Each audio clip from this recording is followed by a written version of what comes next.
is as I thought. How, sir? You say you saw someone in the corridor. No, only a candle on the floor. But you heard an odd laugh. You've heard that laugh before, I should think, or something like it. There is a woman who sews here, Grace Poole. She laughs in that way. She's a singular person, sir. You've guessed it. Grace Poole, she is, as you say, singular. Very. I shall reflect upon the matter. Right, sir. Miss Eyre, you are the only person beside myself who knows the details of tonight's incident. You're no talking fool. You will say nothing. I will account for this state of affairs. Now, go to your own room. You cannot sleep here, sir. I shall do very well on the library sofa. Must be nearly 4. In 2 hours, the servants will be up. Good night, then, sir. What? You're quitting me already? And in that way? You said I might go, sir. At least shake hands.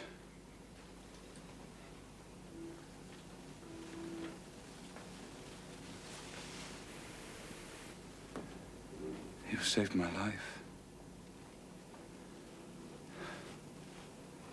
I have a pleasure in owing you so immense a debt.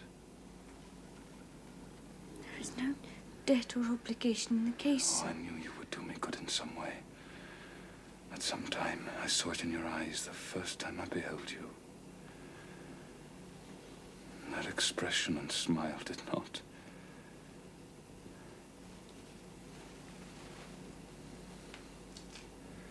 Did not strike delight to my very inmost heart so for nothing.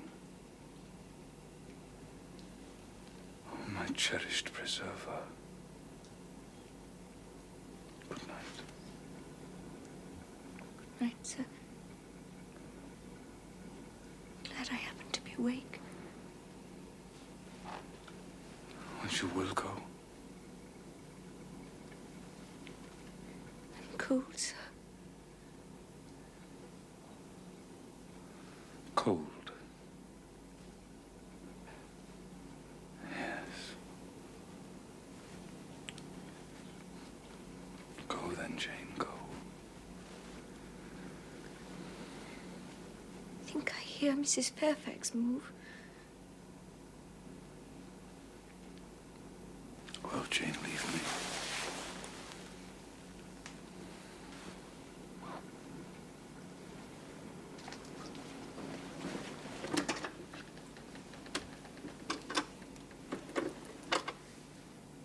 Right, sir.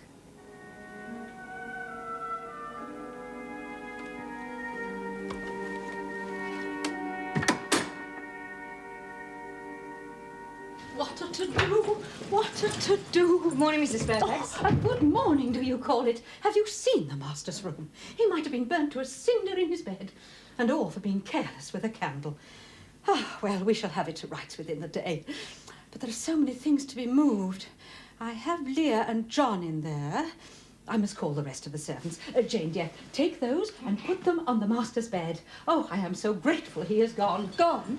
For good? Oh, dear me, no. No, he's only gone to a house party. He will be back. But I must get on. Oh, Jane, keep an eye on Leah and John. You know how they love to waste time gossiping. It's lucky he had his water jug full. I wonder he did it himself and wake nobody. Why, Miss Jane, what do you make of all this? I was looking for Mr. Rochester. Has he been in? No, miss, but his horse is to be saddled and he's riding over to the Lees. Oh, thank you, John. Do you know, is he expected to return soon? I'm afraid not, miss.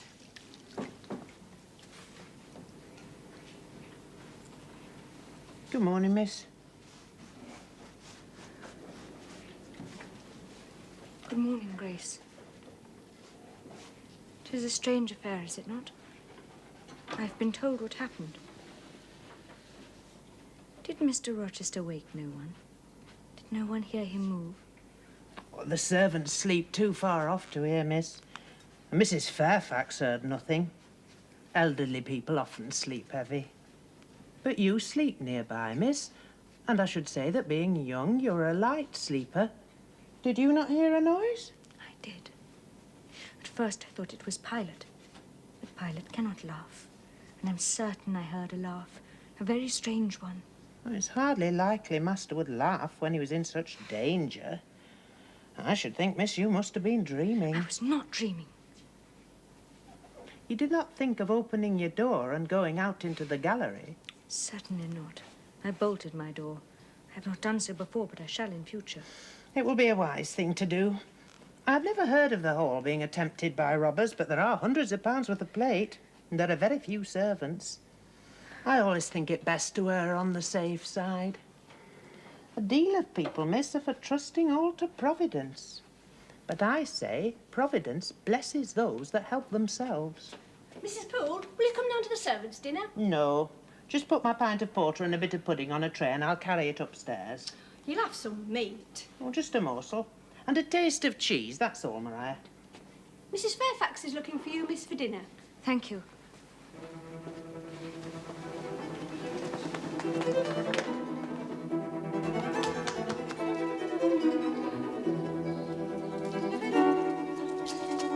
Mr. Rochester, Mr. Rochester!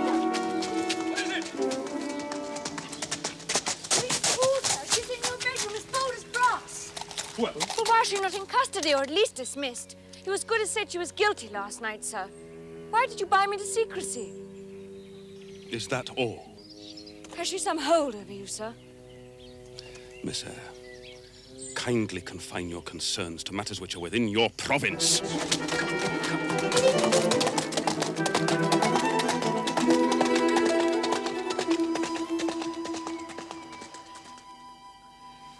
10 days.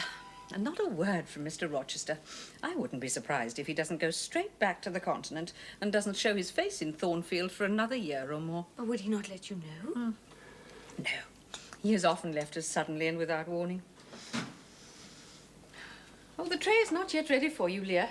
No, Mum, but here's a letter just come. Oh. Thank you. It is from the master. Well.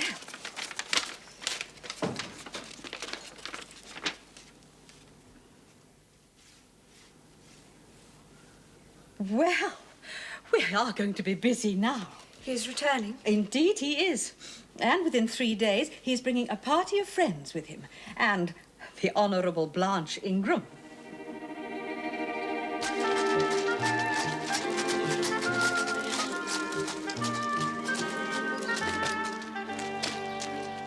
Good morning, Mum.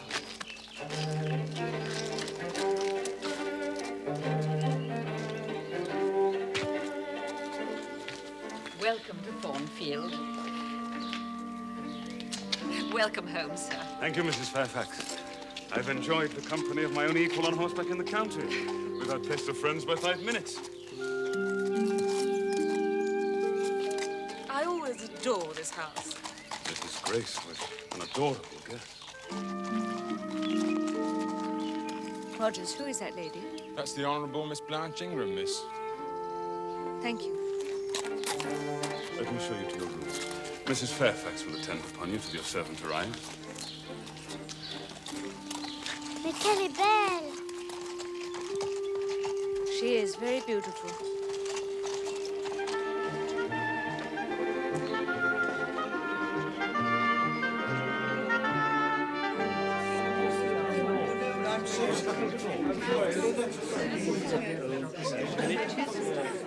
The carriages are ready, sir. Thank you, John. En avant, mes amis!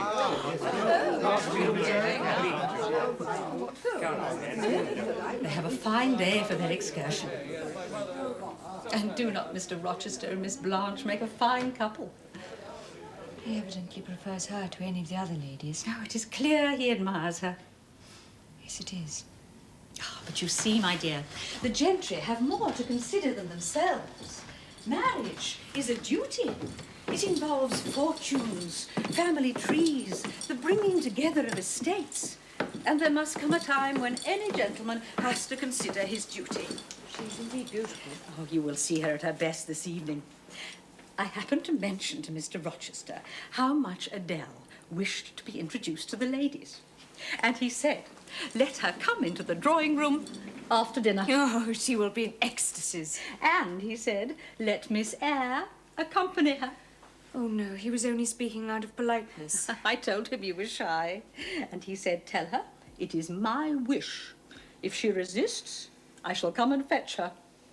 To speak truth, I did not greatly care for Mr. Rochester's guests. Most of them, Miss Ingram especially, seemed to me to be shallow, haughty, and contemptuous towards those not of their own station. Of course, you have a governess for her. Where is she now? Is she gone? Oh, no, there she is still. You should hear Mamma about the subject of governesses. I had half a dozen at least, all either detestable or ridiculous. I used to quiz my governess, but she was such a good creature. I might ransack her desk or upset her workbox. She would bear anything. I suppose we shall now have an abstract of the memoirs of all the governesses of all our families. May I play you something instead? Oh, it's an exciting game. Please do.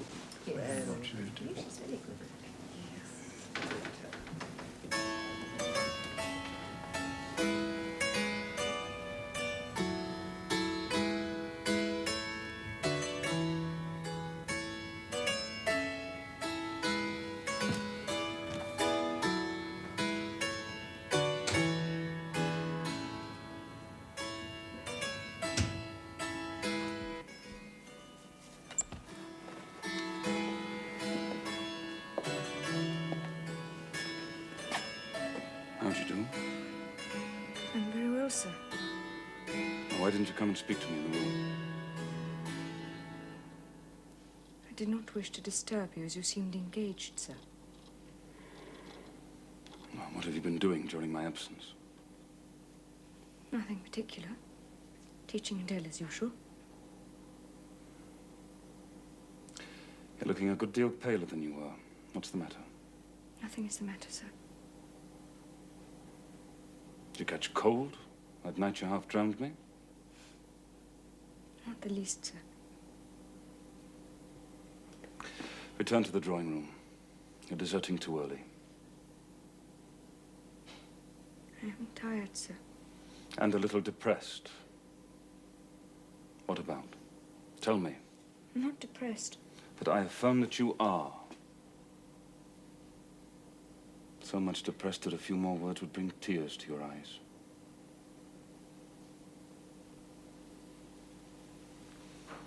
If I had time, I'd know what all this means. Well, tonight I excuse you, but remember, so long as my visitors stay, I shall expect you in the drawing room every evening. It is my wish. Don't neglect it. Now go. Send Sophie for Adele. Good night.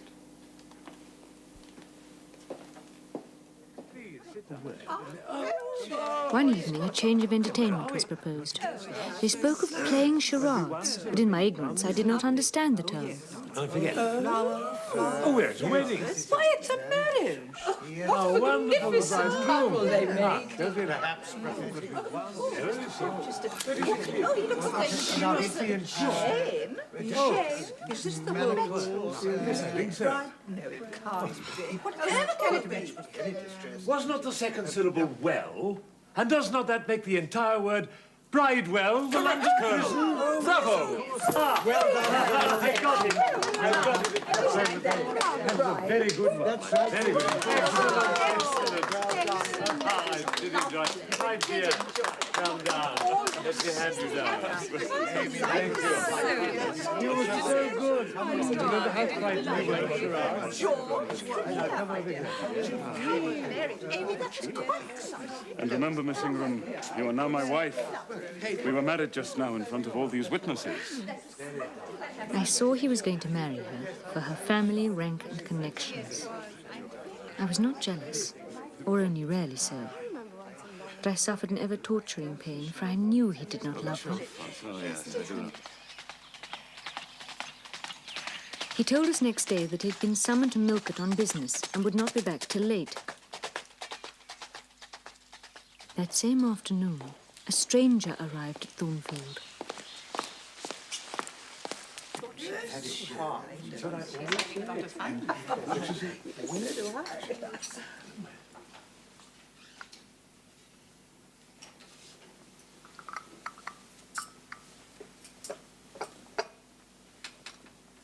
It appears I arrive at an inopportune time, madam, when my friend Mr. Rochester is from home.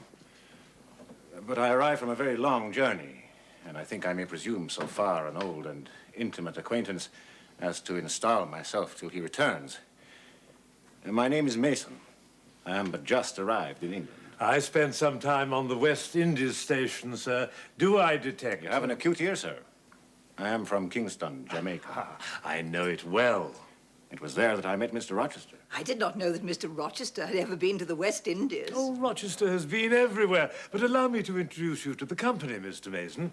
Lady Ingram, permit me to present Mr. Mason formally to you. Yes, certainly. Lady Lynn? Rochester did not like the West Indies. Hurricanes and heat and the appalling rainfall were too much even for his heroic tastes. Beg pardon, sir. There's an old woman in all being extremely troublesome, refusing to leave. A gypsy, sir. Well, tell her I'm a magistrate and she'll have her put in the stocks if she does not take herself off. No, wait. Sam, did I hear you say she was a gypsy? Yes, sir. She insists on being brought in before quality to tell fortunes. Well, we have no plans for entertainment. Let her entertain us. Surely, Colonel Dent, you would not encourage such a low impostor. What is she like? A shocking, ugly, old creature, miss, almost as black as them coals. Let's have her in. To be sure, why throw away the chance of a little fun? Show her into the library. Well, that is what she wants, miss. She says she'll not appear before the vulgar herd. I think I had better go first. No, sir. She wants no gentlemen. Ladies only. And only them that's young and single. By Jove, she has taste. Oh, my best, my dearest, pause. Reflect.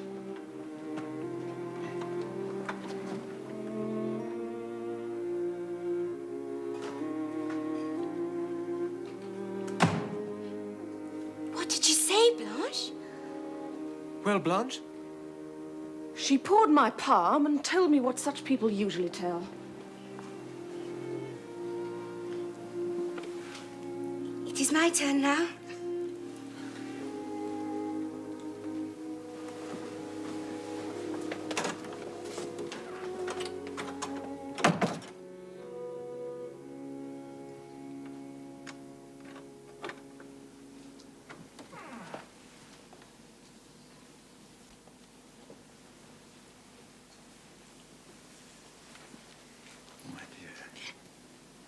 I am sure she is something not right. She told me such things. She knows all about us.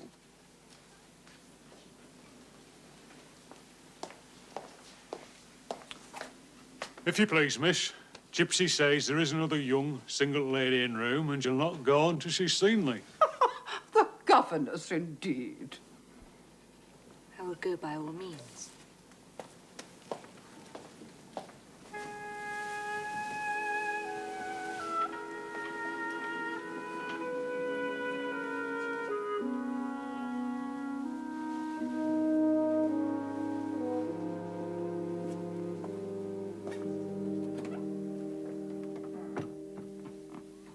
I can make nothing of such hand as that is to fine. Nail on the rug. It's in the face. It's about the eyes and the set of the mouth. I wonder with what feelings you came to me tonight. You have no secret hope that whispers to you of a sweet future? The utmost I hope is to save enough money for a little school someday.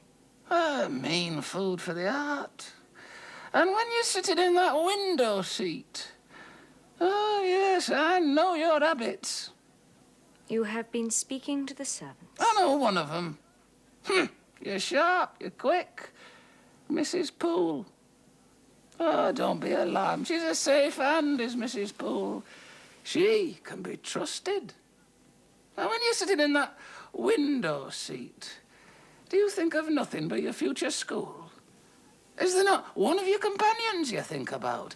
Is there not one face that you study?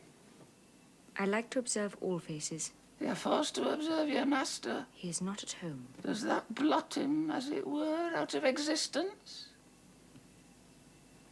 I can scarcely see what Mr. Rochester has to do with my ways. Ah, amid all this society, have you not seen love in his face? I did not come here to confess. Is it known that Mr. Rochester is to be married? Ah, and to the beautiful Miss Ingram. Shortly. Appearances would make it seem so. But, Mother, I did not come here to hear Mr. Rochester's fortune. I came to hear my own. Ah, your fortune is yet doubtful. Chance has offered you a measure of happiness. It depends on yourself to stretch out your hand and take it up. Whether you will do so is the question. Kneel again on the rug. Do not keep me long. The fire burns me.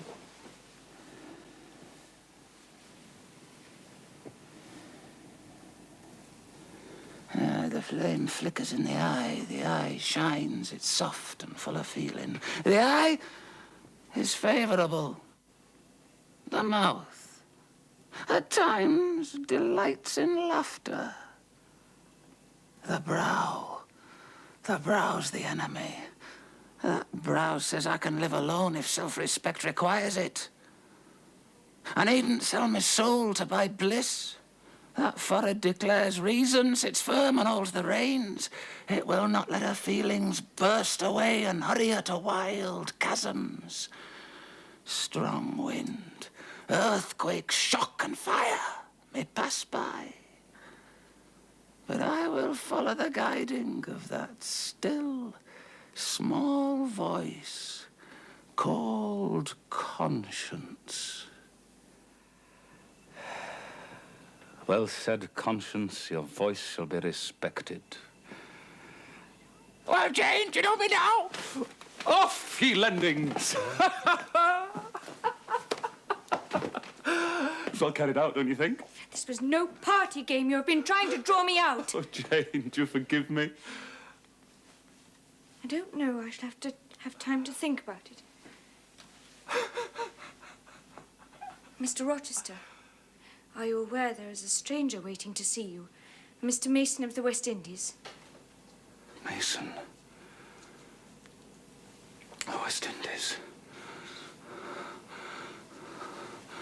Are you ill, sir? Oh, Jane, I've got a blow, Jane. Where is he? In there with the others.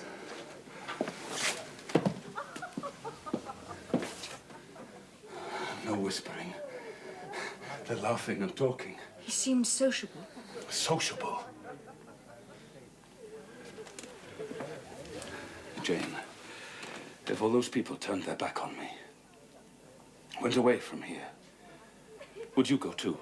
I would stay with any friend. I will stay with you. But why?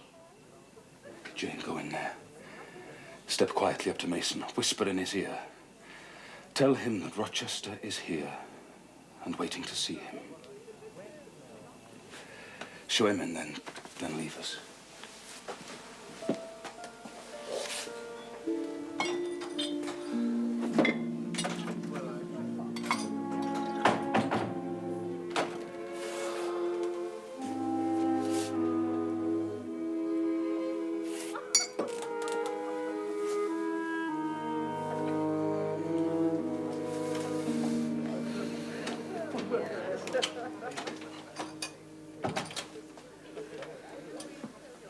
Rochester.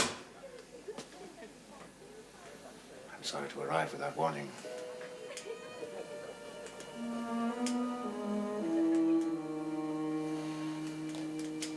I must declare you're looking well, Richard. Yes, Edward. Time has been kinder to me than I would have imagined. I wondered I could say the same. Mason, I don't like you going up there tonight. Not on your own. Wait till tomorrow. I must go up now. I could not sleep otherwise.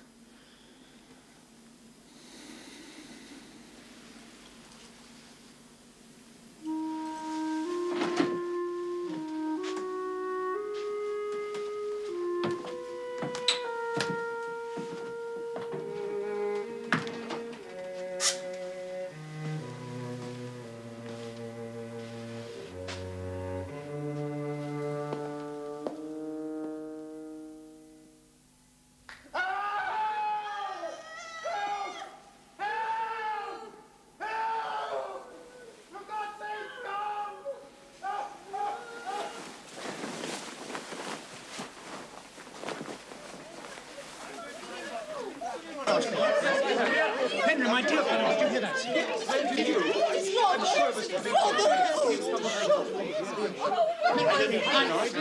Where the devil is Rochester?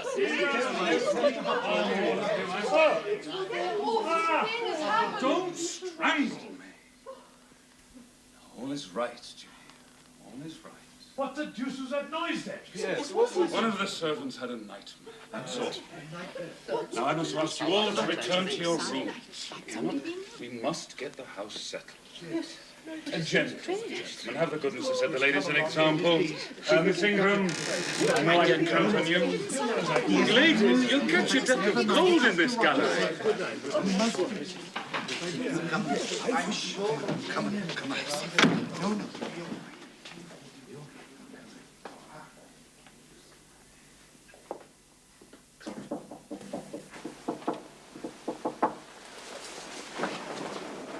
Who is it? Open the door. You got any smelling salts? Yes, sir. Bring them.